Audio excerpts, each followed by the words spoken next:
Buenos días, hermanos, una vez más nos toca la reunión de manera virtual, así que bueno, vamos a empezar con nuestra reunión de hoy. Te voy a compartir un versículo antes que podamos empezar, es el Salmos 40, está en el versículo 3, Salmos 43 dice: puso luego en mi boca cántico nuevo, alabanza a nuestro Dios, verán estos muchos y temerán y confiarán en Jehová. ¿Sabes? Que este día puedas poner este video y que puedas cantar en tu casa. Y sabes como dice el salmista, que dice: verán estos muchos y temerán y confiarán en Jehová. Que puedas desde tu hogar cantar estas canciones y que las puedas cantar con una alegría. Así que vamos a empezar esta mañana con Cristo puede mover montes. Pero antes vamos a orar. Oramos. Amado Dios, amado Padre, te damos gracias por este día. Señor, te pedimos por este momento, Señor, este tiempo de alabanza a ti. Señor, nosotros aquí, Señor, y cada uno de nuestros hermanos, Señor, en su hogar, que puedan estar prestando atención, Señor, a lo que estamos cantando, a lo que estamos expresándote a ti, Señor. Sabiendo que eres un Dios grande, Señor, que te agrada, Señor, que te cantemos a ti. Señor, bendice este tiempo. Señor, dejamos todo esto en tu control. En el nombre de tu amado Cristo Jesús. Amén.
Esta mañana cantamos que Cristo puede mover montes, lo que Dios puede hacer, ¿no?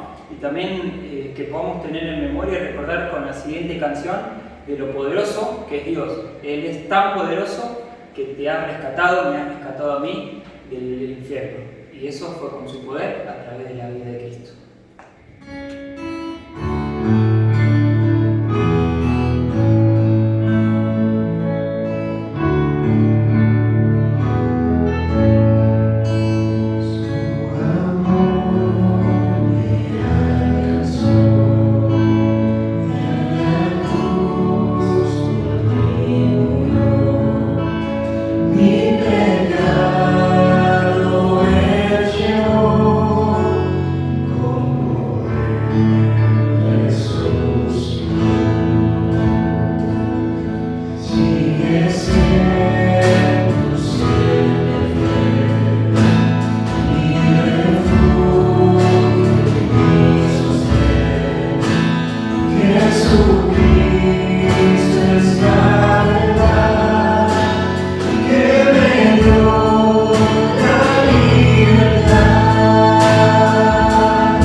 Y sabes, me ponía a pensar, ¿no?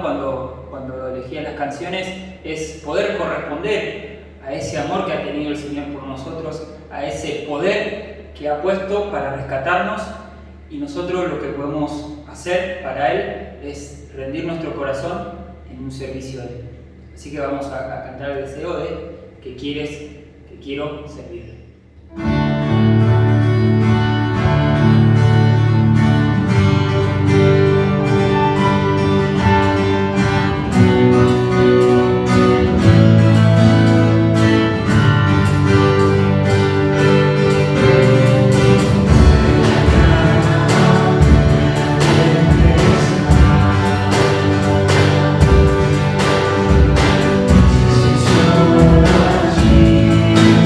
Yes.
pero que tu deseo sea conocerlo más a través del servicio. Y la siguiente canción que pensaba es que este sea tu deseo, este es mi deseo, se llama la canción. Y dice la canción que el deseo es honrarle a Él. Espero que con tu vida y con tu familia y con los que están con vos tengan el deseo de honrar al Señor esta mañana.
Muy bien, cantamos acerca de querer servir al Señor y de expresarte tu deseo de que haga la obra que Dios tenga que hacer en tu vida.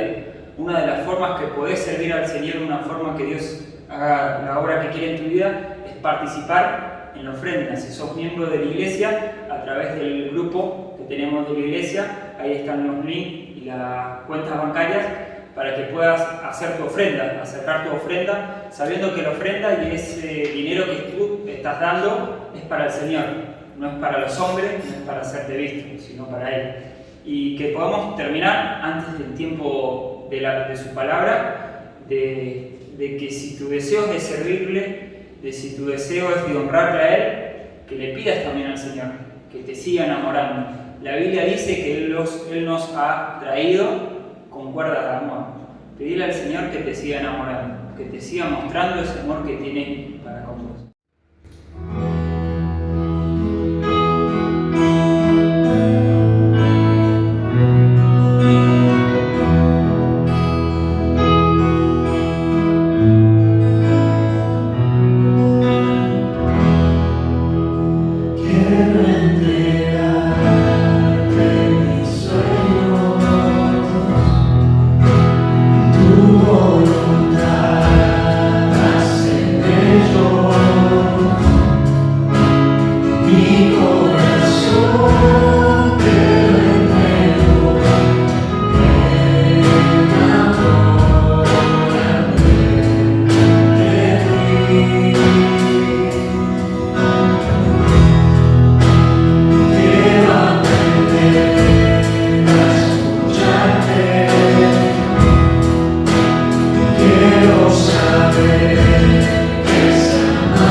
Muy bien, después de tener este tiempo de canto, espero que en tu hogar hayas podido cantarle al Señor.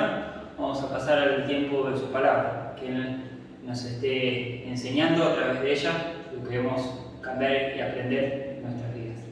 Para eso vamos a orar. ¿Oramos? Amado Dios, amado Padre, te agradecemos por este tiempo, Señor, que nos has permitido, Señor, cantarte a ti, Señor, expresarte, Señor, nuestros deseos, Señor, como hemos cantado, Señor, de poder rendirlos a ti. Los sueños que tenemos, Señor, las metas que tenemos en nuestra vida, Señor, que estén en tus manos, que son en las mejores manos, en las que tú, Señor, con tu amor y tu misericordia, Señor, quieres lo mejor para nosotros. Señor, queremos agradecerte por este tiempo y pedirte por el tiempo de tu palabra, Señor, que tú lo estés bendiciendo, Señor, y nos estés enseñando a través de tu Espíritu. Todo esto te lo pedimos en el nombre de tu Madre, Cristo Jesús. Amén. Hola querida iglesia, ¿cómo están? Espero que muy bien. Mi nombre es Alejandro Nuez, Ale para todos, y en este día estoy reemplazando a Lucas, que como ustedes saben está recuperándose muy bien. Ayer lo vi, lo fui a visitar y estuvimos charlando un rato, y le tocaba a él en realidad compartir en este día, pero me pidió que lo pueda reemplazar. Como decía, mi nombre es Alejandro, quizás me tomo un minuto para presentarme porque algunos quizás no nos conocemos. Por la gracia de Dios, sirvo en el Ministerio de Palabra de Vida en diferentes ministerios. Uno de ellos es la oficina de multimedia, donde compartimos el ministerio ahí con Lucas hace varios años ya. La verdad, alguien muy querido por mí, alguien a quien aprecio muchísimo. Y bueno, juntos servimos al Señor en ese área, haciendo edición de video, diseño gráfico, redes sociales y diferentes cosas. También estoy en el Ministerio de Comunidad Joven, que es un ministerio de acompañamiento a las iglesias que trabajan con jóvenes de 18 años en adelante. Hacemos, entre otras cosas, el Campamento Aventura, al cual han ido los jóvenes de la iglesia. También hacemos Avivando el Fuego junto con clubes bíblicos, y también encuentros mensuales para jóvenes de 18 a 25, de 25 a 35. Pero también, por la gracia de Dios, tengo la oportunidad de enseñar en el Instituto Bíblico de Palabra de Vida. Enseño la materia de teología propia y angeliología, pero también enseño la materia de profetas menores. Y justo a Lucas le tocaba compartir sobre el libro de Amós, y cuando él me pidió que comparta, fue justamente porque sabía que ahí es parte de las materias que por la gracia de Dios enseño en el Instituto Bíblico. Es un placer y un privilegio poder compartir con ustedes en el día de hoy, y vamos a ver este libro que en realidad te quiero contar que en el instituto con los alumnos de tercer año lo vemos en 3 periodos de media hora, en 1 hora y media. Así que lo de hoy va a ser un poquito rápido y va a ser un resumen de lo que vemos en el Instituto Bíblico de los profetas menores, específicamente en este caso del libro de Amós. Pero te invito a que empecemos con una palabra de oración. Ahí donde estás, que cierres tus ojos. Siempre es bueno comenzar orando, pidiéndole a Dios que nos hable, y también que dejemos de lado toda preocupación que está ocupando nuestra mente, quizás problemas que hemos traído de la semana, para enfocarnos, sí, en la palabra de Dios. Oramos. Querido Padre, gracias por este momento, por esta oportunidad, este privilegio de compartir tu palabra. Ayúdame a hacerlo con claridad, y te pido, Padre, que sea de bendición. Te pedimos que nos podamos concentrar en este libro tan histórico, profético, como es el libro de Amós. Lo pedimos en el nombre de Cristo Jesús. Amén. Bueno, si tenés tu Biblia, buscá este libro del Antiguo Testamento, el libro de Amós, que es uno de los profetas menores. Seguramente ya se ha mencionado, pero los llamamos así no porque sean de una menor categoría o porque no sean tan importantes como los mayores. Simplemente es una categorización que se le dio en el tiempo, pero sus mensajes son muy importantes, igual que los profetas mayores. Y hoy llegamos al profeta Amós, que hay una aparente contradicción. Es un libro o un profeta que llamamos profeta menor, y si uno piensa que la categorización fue simplemente por lo largo, lo extenso del libro, nos damos cuenta que en el libro de Amós, en el profeta Amós, en realidad hay varios capítulos, pero simplemente lo llamamos así, un profeta menor. Voy a compartir un PowerPoint con ustedes y lo vamos a estar siguiendo durante este momento, esta clase, iba a decir, pero durante esta noche con nosotros en este estudio. Y vamos a ver que al profeta Amós lo vamos a llamar el profeta de justicia. El profeta de justicia. En la clase de profetas menores, le otorgamos a cada uno de los profetas menores una frase o una descripción que trate de englobar, de resumir todo su mensaje. Y vamos a ver que este lo podemos llamar el profeta de justicia. Su nombre significa carga o carga pesada, lo cual no solamente es un nombre que se le otorgó, sino que tiene que ver un poco con el mensaje que tenía que entregar el profeta Amós. Muchos suponen que es el profeta más antiguo cuyos escritos tenemos. Hacemos un paréntesis, tenemos 12 profetas menores, 6 de los cuales están fechados, pero hay 6 que no están fechados. Entonces cuesta mucho ponerlos en un orden cronológico dogmático seguro, porque hay 6 de los cuales no tenemos una fecha exacta, hay algunos de los cuales inclusive no tenemos mucha información. De todas maneras, suponemos que él es uno de los más antiguos. Y es uno de los predicadores más efectivos en esto de llegar y proponer o buscar el arrepentimiento de aquellos que eran los receptores de su mensaje. Él fue criado a las orillas del desierto, a 19 kilómetros aproximadamente al sur de Jerusalén, y su profecía comienza con estas palabras de Amós, que fue uno de los pastores de Tecoa. Capítulo 1, versículo 1. Y inmediatamente entendemos que es un hombre que no fue preparado en las grandes escuelas proféticas de aquel entonces. Era un hombre de campo. En el capítulo 1, versículo 1, dice claramente que era un pastor, como tampoco se menciona su nombre y el nombre de su padre, mejor dicho, lo cual era muy característico si era proveniente de una familia rabínica. Pero en el caso de él no se menciona el nombre de su padre, por lo cual entendemos que venía de una familia que no era importante en ese entonces. No solamente esto, sino que vemos claramente que él cuidaba de una especie de ovejas que eran muy particulares. Eran unas ovejas pequeñas, pero de una lana extremadamente fina, de mucho valor, una especie fea en apariencia, pero altamente estimada. Y no solamente era pastor de ovejas, sino que más adelante, en el capítulo 7, versículo 14, se nos dice que era también un cosechador de higos silvestres. Ese era Amós. No tuvo ninguna preparación especial, no fue a ningún instituto bíblico, no tomó ninguna clase de homilética, no fue preparado para ser un profeta por otro profeta. Era un hombre de campo, un hombre que cuidaba ovejas, un hombre que cosechaba higos. Él mismo lo dice en el capítulo 7, versículo 15, dice, de detrás del ganado me tomó Dios, dice, y me dijo, ve y profetiza a mi pueblo Israel. De ahí, del ganado se fue directamente a profetizar al pueblo de Dios. Recordá eso porque vamos a terminar en esta noche, en esta tarde, con esto.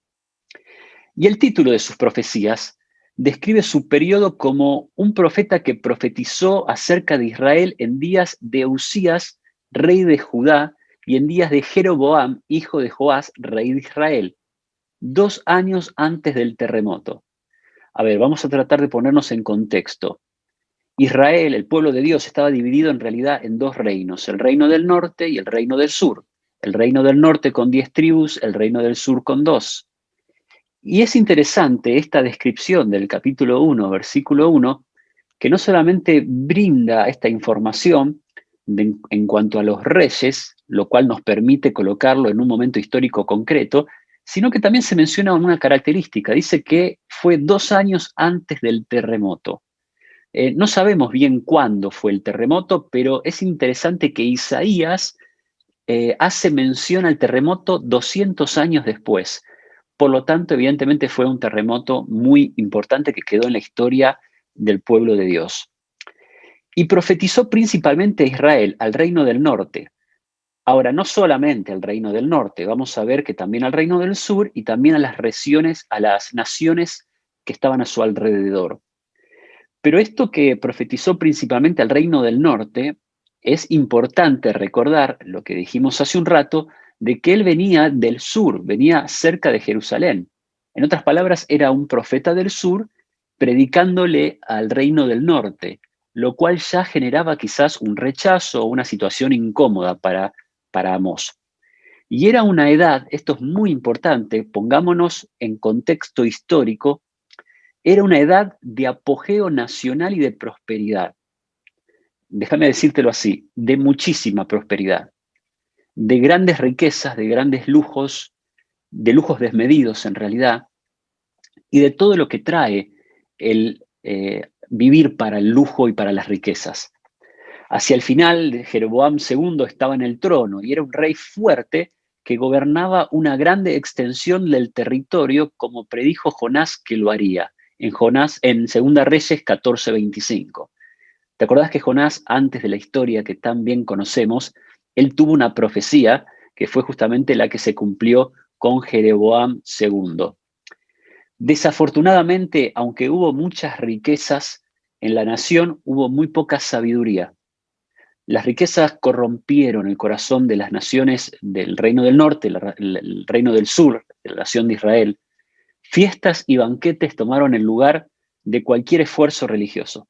Lo que importaba era la riqueza, era las fiestas, los banquetes, y como dice acá, un espíritu de avaricia dominaba la sociedad. La corrupción de la justicia era un pecado común.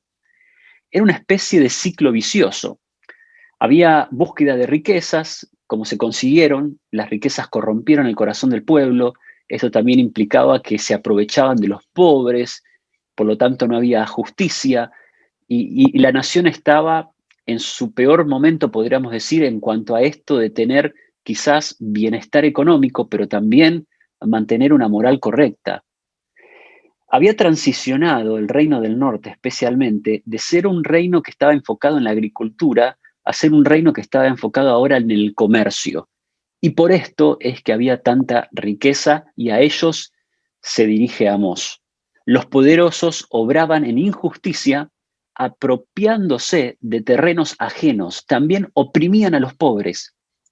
El resultado fue que los ricos se hicieron cada vez más ricos y los pobres cada vez más pobres. Tremendo lo que estaba pasando. Los ricos eran ricos, pero se aprovechaban aún más de los pobres para tratar de ser aún más ricos todavía.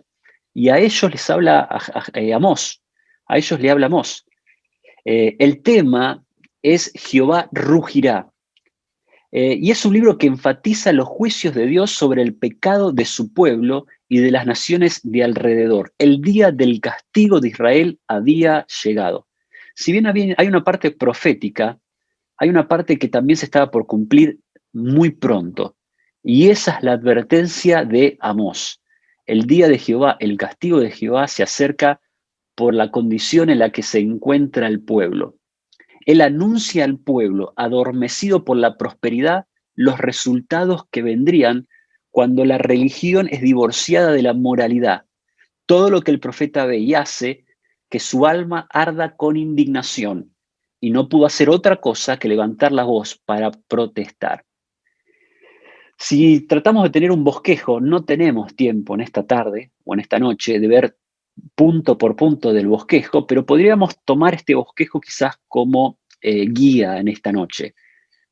Juicio anunciado, capítulo 1 al 2, 4 mensajes proféticos mostrando las razones para el juicio sobre el pueblo de Dios, capítulos 3 al 6. En tercer lugar, una advertencia reforzada por 5 visiones del profeta Amós. Y en cuarto lugar, mejor dicho, la restauración prometida, gloria futura del reino davídico. Algo que es muy común en los profetas menores, y es que venía el juicio, la advertencia del juicio, si no se arrepentían, pero también la promesa futura, a modo escatológico, de un reino futuro. Pero ya entremos en los juicios anunciados.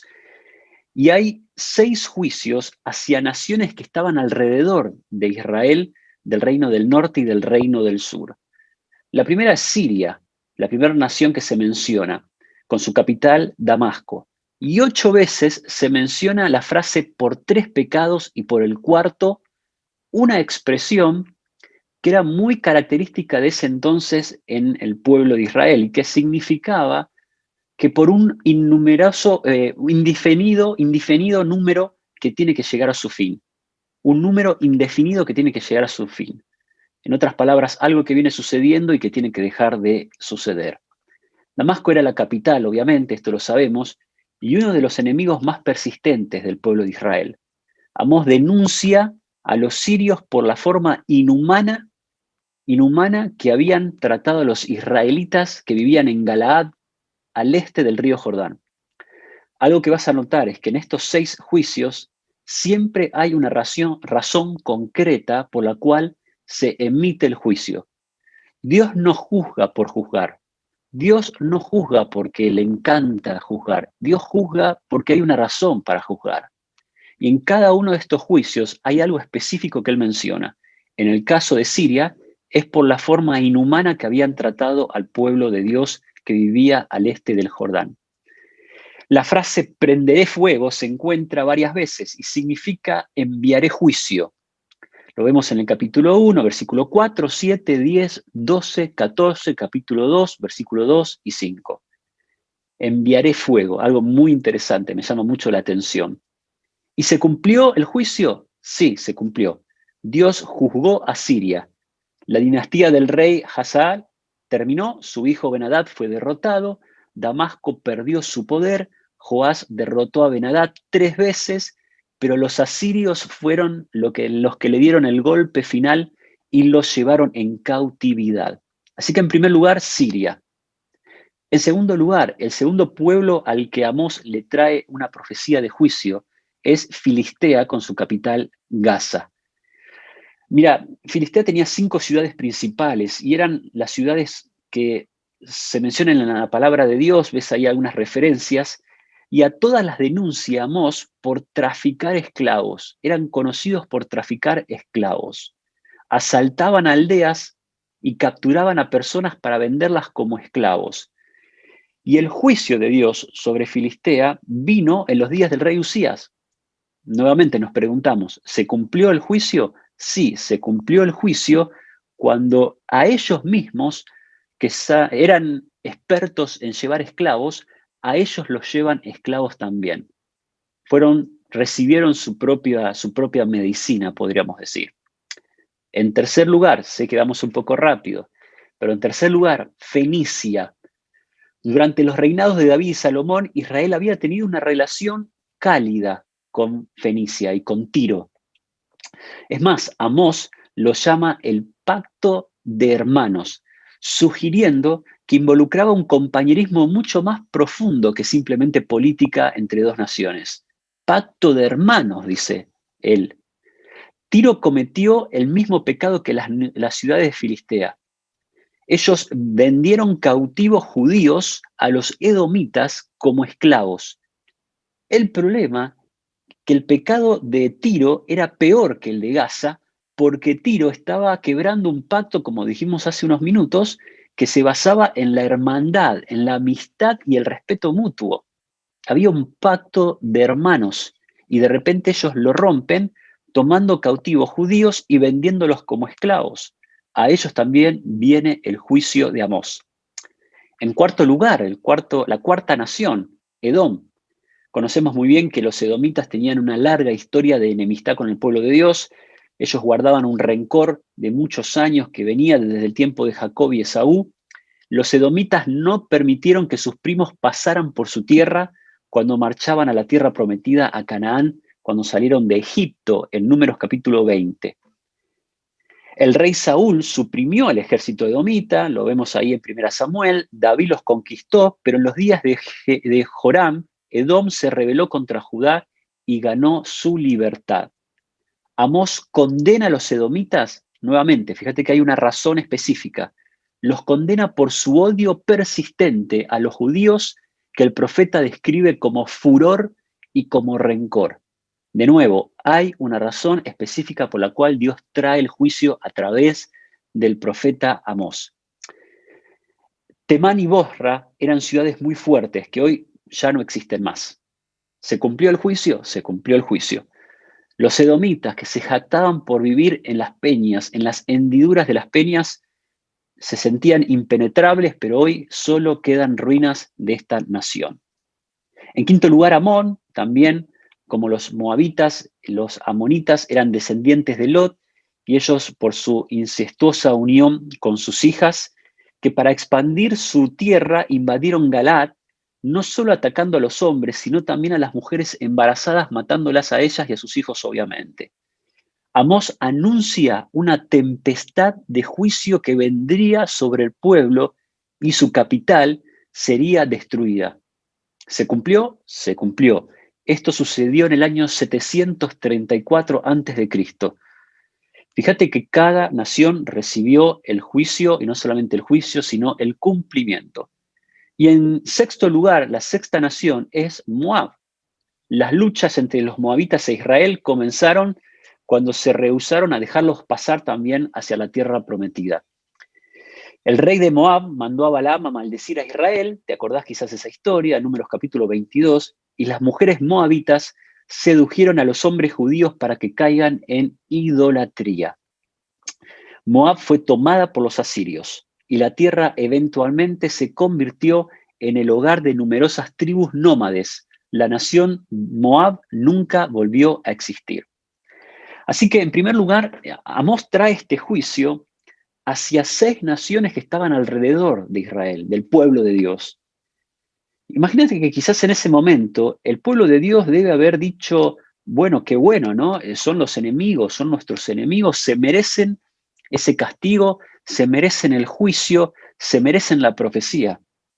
El problema es que de repente cambia el sentido y el profeta Amós ya no profetiza contra las naciones vecinas, sino que profetiza contra el reino del norte y el reino también del sur. Porque, como dijimos, luego hay un juicio sobre el pueblo de Dios. Jerusalén como capital y también sobre Samaria también como capital. Hacia Jerusalén por despreciar la ley de Dios y hacia Samaria por desobedecer la ley de Dios. Pero podríamos ser más específicos, y ahora sí te pido que busques en tu Biblia. ¿Te acordás que dijimos que el pueblo estaba en un tiempo de grandes riquezas, de muchísimo confort? Y vamos a ver en capítulo 2, versículo 6, cómo lo describe de una forma tan clara. Mira, capítulo 2, versículo 6. Así ha dicho Jehová, por 3 pecados de Israel y por el cuarto no revocaré su castigo, porque vendieron por dinero al justo y al pobre por un par de zapatos. Pisotean el pueblo de la tierra las cabezas de los desválidos y tuercen el camino de los humildes. Así que fíjate que en el capítulo 2, versículo 6, habla de la gran injusticia que había. Estos ricos que buscaban ser más ricos se aprovechaban de los pobres, y dice acá, como dice el versículo 6, dice que los vendían por un par de zapatos y pisoteaban el polvo de la tierra, las cabezas de los desválidos. Había una gran injusticia. Y no solamente eso, sino que había una gran inmoralidad. Mirá el versículo 7 en la segunda parte. Dice, y el hijo y su padre se llegan a la misma joven. En otras palabras, el pueblo estaba en un momento de no solamente prosperidad, riquezas, sino también de bancarrota espiritual. Habían caído en la injusticia, habían caído en la inmoralidad. Podés buscar después capítulo 2, versículo 8, habían caído en la idolatría abierta. Y de repente hay como un paréntesis, porque Amós habla del glorioso pasado y el terrible futuro si no se arrepentían de lo que estaban haciendo. Pero debemos continuar porque se nos va a ir el tiempo. Hay un énfasis que se menciona del capítulo 3 al versículo 6. El juicio para las naciones vecinas era un juicio apropiado, digamos, pero el juicio para el reino del norte y el reino del sur es un juicio más enfático porque ellos no eran la nación vecina, ellos eran el pueblo de Dios. Ellos habían sido elegidos como el pueblo de Dios y esto conlleva responsabilidad. Lo ves ahora en el PowerPoint. El privilegio trae responsabilidad. Y vamos a ver que había un castigo desatendido, arrepentimiento con negligencia y un sentimiento de seguridad falso. Pero es muy importante esto de que ellos eran el pueblo de Dios. Se enfatiza a través del capítulo 6, 3 al capítulo 6. Y se utiliza una frase concreta en el capítulo 3, versículo 2. Se dicen conocido, se lo llama conocido. La palabra conocido indica una relación íntima, como la de un esposo con su esposa, la de esposa con el esposo. Conocer significa elegir. Por eso ellos reciben un juicio duro de parte del profeta como mensajero de Dios, porque no eran como las otras naciones, eran el pueblo de Dios. Por eso hay este énfasis del capítulo 3 al capítulo 6. Esto de ser escogidos, de ser elegidos, de ser conocidos, esto implicaba una gran responsabilidad. Lo podemos ver, vayamos a verlo, capítulo 3, versículo 2. Capítulo 3, versículo 2. A vosotros solamente, dice, he conocido de todas las familias de la tierra, por tanto, os castigaré por todas vuestras maldades. Capítulo 3, versículo 2. Fíjate que dice, a vosotros solamente he conocido. Ustedes son mi pueblo, dice Dios, y sin embargo han pecado y habían caído en el lujo, lo podemos ver en el capítulo 4, versículos 1 al 3, en la hipocresía y en la obstinación. Habían descendido a lugares terribles. También en el capítulo 5, versículo 7, vemos que menospreciaban la justicia, abominaban la reprensión y hasta se burlaban o no le daban caso, no le hacían caso a las menciones del juicio de Dios. Habían llegado a una condición espiritual terrible como nación y como pueblo de Dios. Sin embargo, en el capítulo 5, versículo 4 dice, pero así dice Jehová a la casa de Israel, buscadme y viviréis. Hermoso. A ver, repasando. Amós, un hombre de campo, es llevado a las ciudades para llevar un juicio de parte de Dios, para diciéndoles, hay un juicio que no solamente es para las naciones vecinas, sino que también es para ustedes como pueblo escogido de Dios. Y para las naciones vecinas hay un juicio, pero para ustedes más aún, porque son los escogidos de Dios, son los que Dios redimió. Pero si lo buscan, van a poder vivir. Todavía hay gracia y todavía hay misericordia. Del capítulo 7.1 al capítulo 9, versículo 10, hay una serie de visiones que tienen que ver con la advertencia. Es como que se refuerza la advertencia con 5 visiones. No tenemos tiempo de verlas ahora, pero una visión de plaga de langostas, una visión del calor abrasador, una visión de la plomada de albañil. Después podés leerlo en tu tiempo, en tu casa. Y después hay un interludio histórico. Se menciona la oposición de Azarías.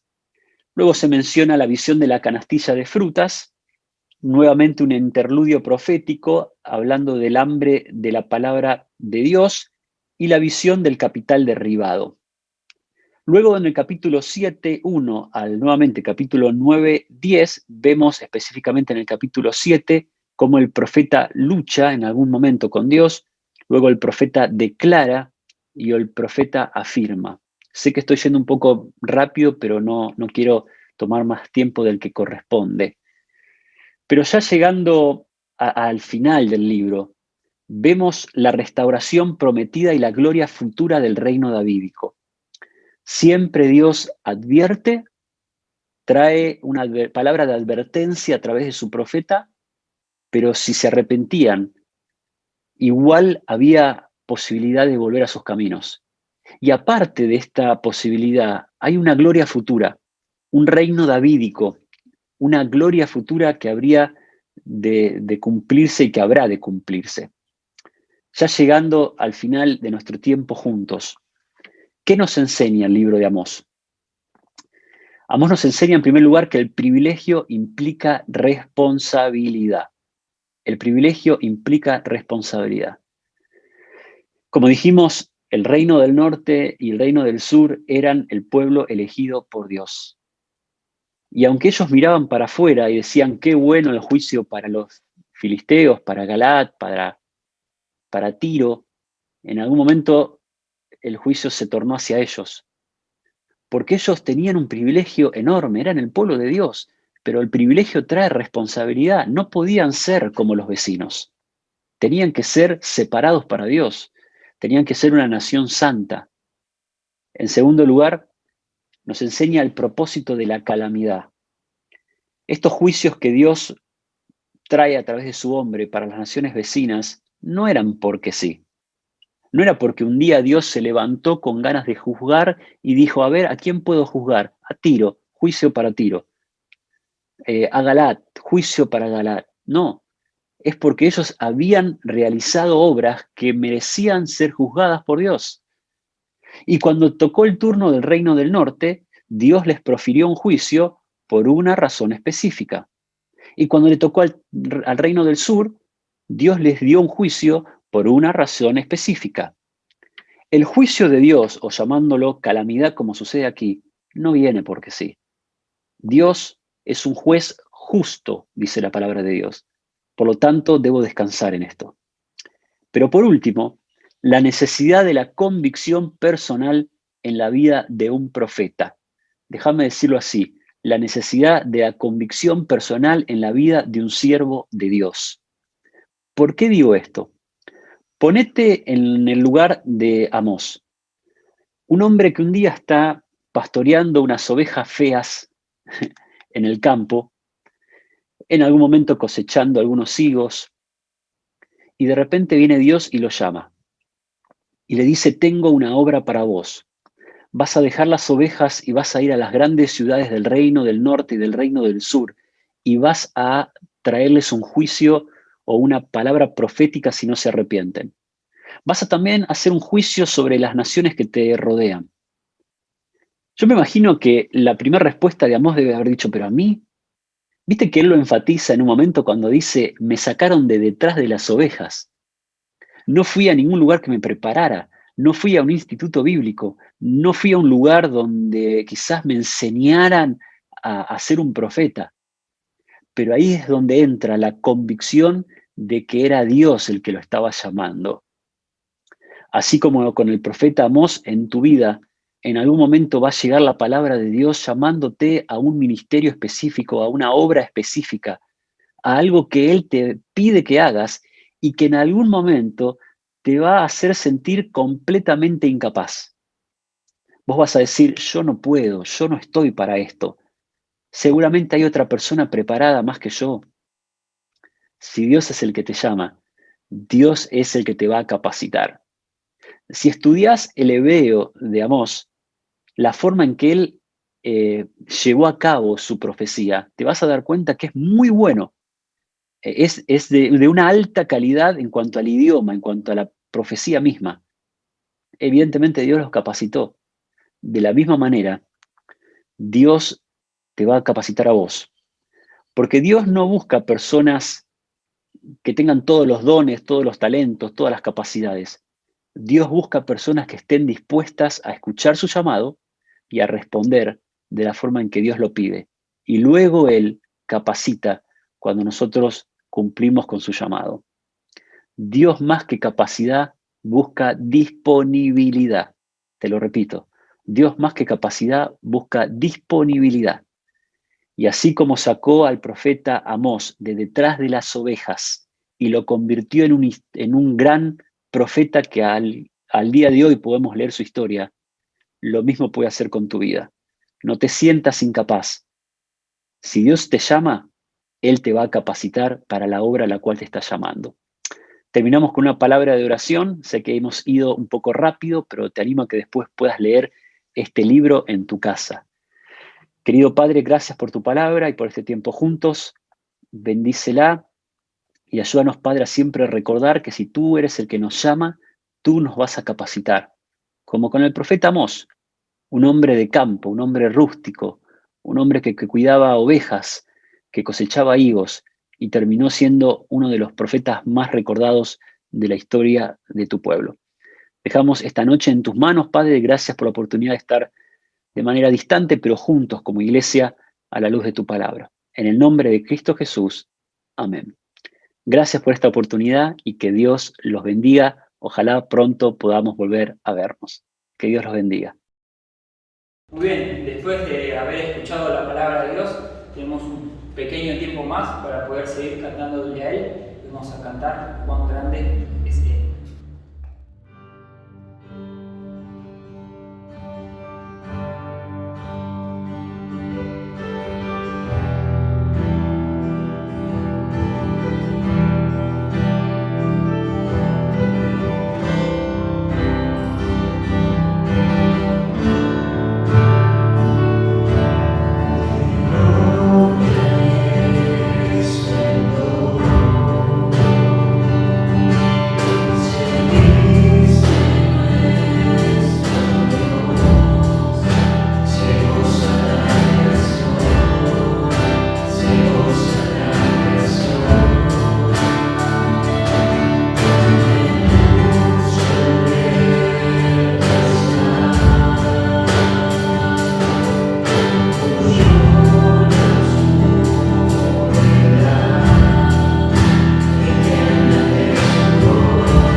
Así que bueno, vamos a terminar orando. Recordar que tenemos la reunión de oración los viernes a través de WhatsApp. También recordarte que puedas estar orando por las familias de creyentes que están pasando por este virus del COVID, que puedas estar orando por ellos para su recuperación y que bueno, y que sabiendo que siempre Dios está al control, Dios está al control de todas las cosas, que puedas estar orando por ellos, pidiendo a Dios que esas personas tengan tranquilidad, tengan paz, porque Dios está al control.